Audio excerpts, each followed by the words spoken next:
Hi friends, పొద్దున్నే లేచి మా బుడ్డకి క్యారేజ్కి కూర వండాలని చెప్పి కూరకుండా మూత తీసి చూస్తే ఏం లేదు. కూరకుండా అంటే ఏం కాదండి, ఫ్రిడ్జ్ ఏం లేదు. ఏం చేయాలని గడ్డం కింద చేసుకొని చూస్తూ ఉంటే నా ఎదురుగా ఒక చిక్కుడుకాయ చెట్టు కనిపించింది. ఆ చిక్కుడుకాయ చెట్టుకి ఒక 4 కాయలు అయితే ఉన్నాయి. వాటిని ఇంకా కర్రీ చేద్దామని చెప్పి ఆ చిక్కుడుకాయలు తెచ్చుకున్నాను. తర్వాత ఒక డౌట్ వచ్చింది, ఫ్రై చేయాలా కర్రీ చేయాలా అని.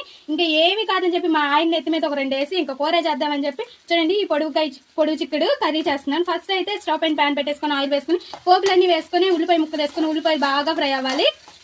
ఉల్లిపాయలు ఫ్రై అయ్యాయి, చిక్కుడు ముక్కలు వేసేసుకోవాలి. పొడుగు చిక్కుడు ఇవి కూడా పచ్చి వాసన పోయేదాకా ఫ్రై చేసేసుకోవాలి. ఉల్లిపాయ ముక్కలు బాగా ఫ్రై అయిన అల్లం వెల్లుల్లి పేస్ట్ వేసి టమోటా వేసేసి టమోటా ముక్కలు కూడా బాగా ఫ్రై అయిపోవాలి.